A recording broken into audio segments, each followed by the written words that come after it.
आज है 18 सितंबर 2025 दिन गुरुवार। Welcome back to clean news MP. चलिए देखते हैं मध्य प्रदेश की 25 फटाफट बड़ी खबरों को। इससे पहले आप न्यूज को कहां से देख रहे हैं हमें कमेंट में बताना बिल्कुल ना भूलें। साथ ही हमारे फेसबुक पेज को भी फॉलो करें। फेसबुक पेज का लिंक डिस्क्रिप्शन में दिया गया है। स्वास्थ्य पोषण उद्योग को लेकर पीएम मोदी की एमपी को ऐतिहासिक भेंट। प्रधानमंत्री नरेंद्र मोदी ने मध्य प्रदेश को कई ऐतिहासिक सौगातें दी। धार जिले के भैंसोला गांव में उन्होंने देश के पहले पीएम मित्र पार्क का शिलान्यास किया। साथ ही 8वें राष्ट्रीय पोषण माह, स्वस्थ नारी सशक्त परिवार अभियान आदि सेवा पर्व और सुमन सखी चैटबॉट का शुभारंभ किया। पीएम ने मातृ वंदना योजना के हितग्राहियों के खाते में राशि ट्रांसफर की और सिकल सेल स्क्रीनिंग का 1 करोड़वां कार्ड भी वितरित किया। इससे पहले मुख्यमंत्री मोहन यादव ने भगवान वराह की प्राचीन प्रतिमा भेंट कर पीएम का अभिनंदन किया। पदोन्नति पर सरकार का रुख साफ, लागू होंगे सिर्फ नए नियम। मध्य प्रदेश में पदोन्नति को लेकर चल रही कानूनी जद्दोजहद के बीच सरकार ने अपना रुख स्पष्ट कर दिया। हाईकोर्ट जबलपुर में हुई सुनवाई के दौरान ये सवाल उठा कि यदि सुप्रीम कोर्ट 2002 के नियम को हरी झंडी देती है तो उससे लागू क्या किया जाएगा। इस पर सामान्य प्रशासन विभाग ने साफ कहा कि पदोन्नति केवल नए नियम से होगी। ये नियम सुप्रीम कोर्ट के दिशा निर्देश और आरक्षण संबंधी प्रावधानों को ध्यान में रखते हुए तैयार किए गए। एमपी में बिजली उपभोक्ताओं को करोड़ों की छूट, 30 सितंबर तक करें आवेदन। मध्य प्रदेश में बिजली उपभोक्ताओं को बड़ी राहत दी जा रही है। मध्य प्रदेश क्षेत्र विद्युत वितरण कंपनी ने अपने 16 जिलों के उपभोक्ताओं के लिए धारा 126 के प्रकरणों में लोक अदालत की तर्ज पर छूट देने का ऐलान किया। अब तक हजारों उपभोक्ताओं को करोड़ों की राहत दी जा चुकी है। ये छूट 30 सितंबर तक उपलब्ध रहेगी। इसके लिए ऑनलाइन और ऑफलाइन आवेदन किए जा सकते हैं। भोपाल, ग्वालियर, नर्मदापुरम, चंबल संभाग के उपभोक्ता इस लाभ का फायदा उठा सकते हैं। सोयाबीन किसानों की बड़ी परेशानी, खराब फसल पर चला रहे रोटावेटर। मालवा क्षेत्र के किसानों की सोयाबीन की फसल इस बार बर्बाद हो गई है। अतिवृष्टि और खराब मौसम से उत्पादन पर भारी असर पड़ा। फसल कटाई का समय आने पर कई किसान हार्वेस्टिंग छोड़ सीधे रोटावेटर चला रहे हैं। वहीं जो हार्वेस्टिंग करवा रहे हैं उन्हें प्रति बीघा केवल 70 किलो से 1.5 क्विंटल तक ही उपज मिल रही है। रतलाम के करमदी गांव के किसानों ने खेत में हार्वेस्टिंग कर खराब उत्पादन का प्रदर्शन भी किया। किसानों का कहना है कि नुकसान भारी है। पेंशनर्स परिवारों को महंगाई राहत देने की मांग, सीएम को सौंपा ज्ञापन। वरिष्ठ नागरिक पीएम पेंशन एसोसिएशन की जिला इकाई ने मुख्यमंत्री के नाम संयुक्त कलेक्टर सतीश राय को ज्ञापन सौंपा। ज्ञापन में मांग की गई कि मध्य प्रदेश के पेंशनर्स परिवारों को केंद्र सरकार के द्वारा स्वीकृत महंगाई राहत का लाभ नियमित रूप से मिले। संगठन ने कहा कि महंगाई राहत की प्रक्रिया लंबित है और इसे शीघ्र समाप्त कर आदेश जारी किए जाएं। पेंशनर्स का कहना है कि केंद्र सरकार से स्वीकृत राहत तुरंत लागू हो ताकि बुजुर्गों को आर्थिक सहारा मिल सके।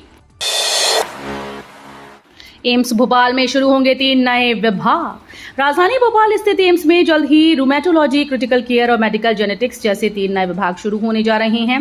स्वास्थ्य मंत्रालय ने इसकी मंजूरी दे दी। क्रिटिकल केयर विभाग में गंभीर रूप से बीमार मरीजों का इलाज वेंटिलेटर और आईसीयू जैसी सुविधाओं के साथ होगा। वहीं रूमेटोलॉजी और जेनेटिक्स विभाग ने मरीजों को अत्याधुनिक चिकित्सा सेवाओं का लाभ मिलेगा। नए विभाग शुरू होने से एम्स भोपाल की स्वास्थ्य सेवाएं और भी सशक्त होंगी।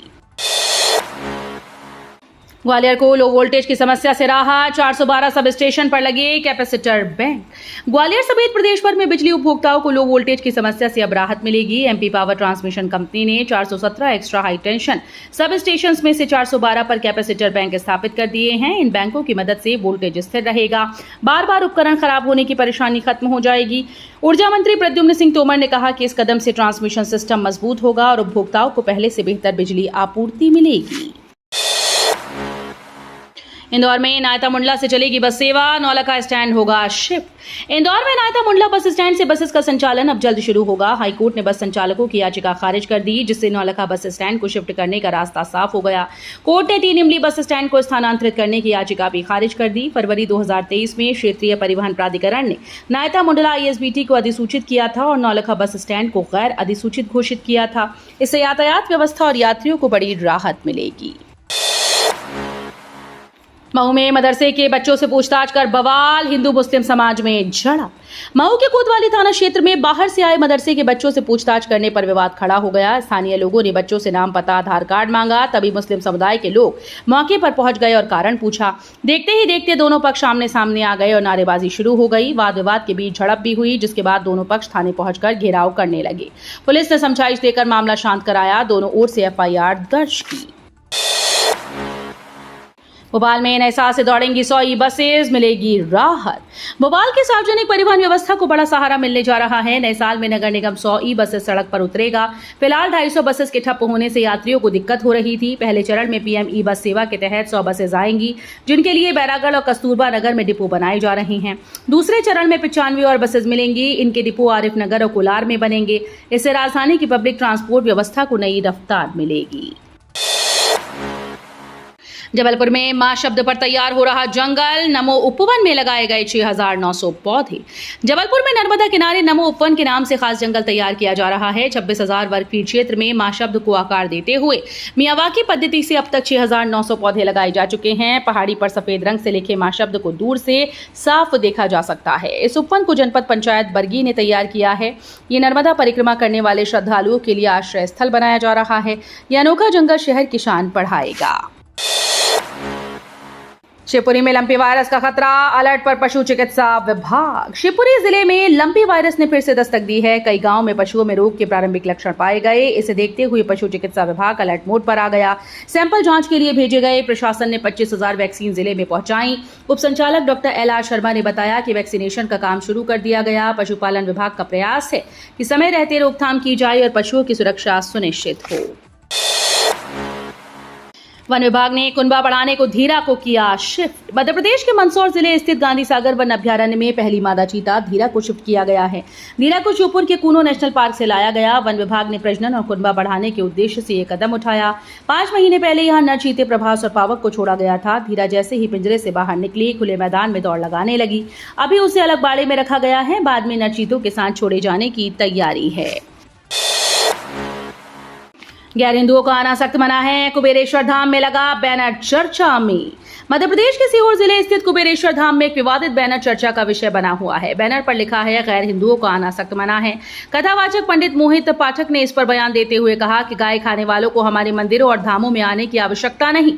यहाँ तिलकधारी हिंदू बहन बेटियां आती हैं। ऐसे में अगर कोई विधर्मी आएगा तो छेड़खानी और लूट की संभावना रहती है। इसलिए मंदिर परिसर में मुल्ला और टोपी वालों का प्रवेश वर्जित किया गया है। ग्वालियर में जापानी इंसेफेलाइटिस की दस्तक, स्वास्थ्य विभाग अलर्ट। ग्वालियर जिले में जापानी इंसेफेलाइटिस का एक और मामला सामने आया। डबरा ब्लॉक के करियावटी गांव की 32 वर्षीय महिला में इस बीमारी की पुष्टि हुई। जिले में ये दूसरा केस है। महिला को तेज बुखार, सिरदर्द, उल्टी की शिकायत के बाद जांच कराई गई, जिसमें जापानी इंसेफेलाइटिस की पुष्टि हुई। फिलहाल उसे ग्वालियर के 1000 बिस्तर अस्पताल में भर्ती कराया गया। CMHO डॉक्टर सचिन श्रीवास्तव ने बताया कि मामले की जांच की जा रही है। स्वास्थ्य विभाग पूरी तरह से अलर्ट है। फर्जी वोटिंग के आरोप पर MP कांग्रेस के 7 नेताओं को कारण बताओ नोटिस। मध्य प्रदेश कांग्रेस में आंतरिक विवाद गहराता नजर आ रहा है। संगठन प्रभारी संजय कामले ने बुरहानपुर जिले के 7 नेताओं को कारण बताओ नोटिस जारी किया। इसमें पूर्व कार्यकारी जिलाध्यक्ष हर्षित ठाकुर, NSUI जिलाध्यक्ष सोहराब कुरैशी, IT सेल जिलाध्यक्ष भावेश तोमर समेत अन्य नेता शामिल हैं। इन नेताओं ने युवक कांग्रेस चुनाव में फर्जी वोटिंग के आरोप लगाए थे। पार्टी ने कहा कि 7 दिन के भीतर जवाब न देने पर संबंधित नेताओं के खिलाफ अनुशासनात्मक कार्रवाई की जाएगी। MP में घातक साबित हो रहा मेलिओइडोसिस, डॉक्टर्स भी हो रहे भ्रमित। मध्य प्रदेश में मेलिओइडोसिस नामक बैक्टीरिया संक्रमण तेजी से फैलता जा रहा है। इसके लक्षण टीबी जैसे होने की वजह से डॉक्टर भी पहचान में चूक रहे हैं। अखिल भारतीय आयुर्विज्ञान संस्थान भोपाल का कहना है कि इससे संक्रमित हर 10 में से 4 मरीजों की मौत हो रही है। प्रदेश में 20 जिलों में अब तक 130 मरीज सामने आ चुके हैं। गलत इलाज होने पर मरीज की जान पर खतरा बढ़ जाता है। विशेषज्ञों ने समय रहते सटीक जांच और उपचार पर जोर दिया। ग्वालियर दिल्ली फ्लाइट अब रोजाना होगी, यात्रियों को बड़ी राहत। ग्वालियर से दिल्ली जाने वाले यात्रियों के लिए बड़ी खुशखबरी है। अब ये फ्लाइट सप्ताह में 3 की बजाय रोजाना चलेगी। दिल्ली एयरपोर्ट पर रनवे रिपेयर के चलते ये सुविधा 3 दिन कर दी गई थी, जिससे यात्रियों को परेशानी हो रही थी। अधिकतर लोग वंदे भारत राजधानी शताब्दी ट्रेन से दिल्ली जाकर वहां से अन्य फ्लाइट पकड़ने को मजबूर थे। रोजाना उड़ान शुरू होने से ग्वालियर के यात्रियों को सीधी कनेक्टिविटी और बड़ी राहत मिलेगी। बालाघाट में नक्सलियों ने आदिवासी युवक का अपहरण, चिट्ठी में मौत की धमकी। बालाघाट के लांजी क्षेत्र के चौरिया गांव से आदिवासी युवक को नक्सलियों ने अगवा कर लिया है। नक्सलियों ने लाल स्याही से लिखे 2 पर्चे छोड़े, जिसपे चेतावनी दी गई कि पुलिस की मुखबिरी करने पर युवक को मौत की सजा दी गई है। मामले में IG संजय कुमार ने बताया कि भारतीय कम्युनिस्ट पार्टी की मलाजखंड एरिया कमेटी इस अपहरण में शामिल होने की आशंका है। पुलिस ने घटनास्थल का निरीक्षण किया और पूरे मामले की जांच शुरू कर दी। इस्लाम कबूल करो वरना घर वालों को काट दूंगा। परदेशीपुरा में लव जिहाद का आरोप, आरोपी गिरफ्तार। परदेशीपुरा थाना क्षेत्र में एक युवती की शिकायत पर मुकीम खान को गिरफ्तार किया गया। शिकायत में कहा गया कि आरोपी ने परीक्षा के दौरान युवती से बातचीत कर उसे जबरदस्ती शादी करने का दबाव बनाया और इस्लाम कबूल न करने पर घर वालों को काट देने की धमकी दी। साथ ही एसिड डालने की नियत से डराया धमकाया। TIRD कानवा के अनुसार आरोपी के खिलाफ सख्त कार्रवाई की जा रही है। मामले की जांच जारी है। पीएम मोदी का स्वदेशी अपनाओ आह्वान, VD शर्मा ने कटनी में अभियान की शुरुआत की। प्रधानमंत्री नरेंद्र मोदी ने अपने 75वें जन्मदिन पर धार से देशवासियों से अपील की है कि सभी दुकानदार स्वदेशी अपनाएं बोर्ड लगाएं। इसके बाद खजुराहो सांसद और पूर्व प्रदेश अध्यक्ष VD शर्मा कटनी में अभियान की शुरुआत करने पहुंचे। उन्होंने गोला बाजार की दुकानों पर यहां स्वदेशी सामान मिलता है कि पोस्टर चिपकाए और सभी व्यापारी भाइयों से आग्रह किया कि अपने व्यापार में स्वदेशी उत्पादों को बढ़ावा दें। सांसद ने आम नागरिकों से भी दैनिक जीवन में स्वदेशी उत्पादों का प्रयोग कर वोकल फॉर लोकल के संकल्प को मजबूत करने की अपील की। सीएम बोले MY अस्पताल को सफाई में भी मिलना चाहिए ना। प्रधानमंत्री नरेंद्र मोदी के जन्मदिन पर आयोजित स्वच्छता ही सेवा अभियान में मुख्यमंत्री मोहन यादव ने इंदौर के MY अस्पताल परिसर में सफाई अभियान की शुरुआत की। उन्होंने कहा कि इंदौर सफाई में देश में नंबर 1 है, तो MY अस्पताल को भी साफ सुथरा रखा जाना चाहिए। इसे साफ रखना सबकी जिम्मेदारी है। सीएम ने अस्पताल के गौरवशाली इतिहास का जिक्र करते हुए वार्ड और परिसर की सतत सफाई पर जोर दिया। हाल में MY अस्पताल चूहा कांड को लेकर चर्चा में आया था। ग्वालियर में 2 भाइयों को उम्र कैद, पैसों के विवाद में की थी महिला की हत्या। ग्वालियर जिला कोर्ट के विशेष न्यायालय ने 2 भाइयों को उम्र कैद की सजा सुनाई है। मामला 9 अप्रैल 2023 का है, जब मोती झील स्थित फल मंडी के पीछे रहने वाली महिला मिथिलेश से पड़ोसी मोहन और खेमचंद ने शराब पीने के लिए 1300 रुपए मांगे थे। महिला के इनकार करने पर दोनों भाइयों ने गाली गलौज की और चाकू से कई वार कर उसकी हत्या कर दी। घटना के बाद पुलिस ने आरोपियों को गिरफ्तार किया था। कोर्ट ने अब दोनों को दोषी मानते हुए उम्र कैद की सजा सुनाई। मध्य प्रदेश से शंघाई टूर, वो भी फ्री में। युवाओं को सिर्फ दिखानी होगी अपनी कला। कौशल में दक्षता रखने वाले मध्य प्रदेश के युवाओं के पास चीन के सबसे बड़े शहर शंघाई जाने का मौका मिला। शंघाई जाने के लिए सिर्फ एक प्रतियोगिता में बेहतर प्रदर्शन करना होगा। इसके लिए इंडिया स्किल प्रतियोगिता 2025 और वर्ल्ड स्किल प्रतियोगिता 2026 का आयोजन किया जा रहा है। इस प्रतियोगिता के लिए 63 प्रकार की विभिन्न स्किल में प्रतियोगिताएं आयोजित की जा रही हैं, जिसका पंजीयन जिला, संभाग और राज्य स्तर पर किया जा रहा है। भारत ने महिला वनडे में ऑस्ट्रेलिया को 102 रनों से हराया। नीरज चोपड़ा विश्व एथलेटिक्स फाइनल में।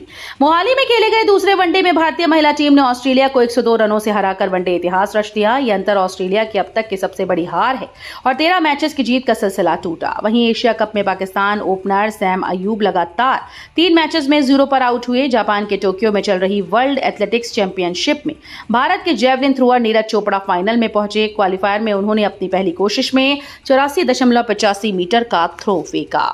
तो ये थी आज की 25 फटाफट बड़ी खबरें। अगर आपको न्यूज पसंद आई हो तो वीडियो को लाइक और शेयर जरूर करें। धन्यवाद।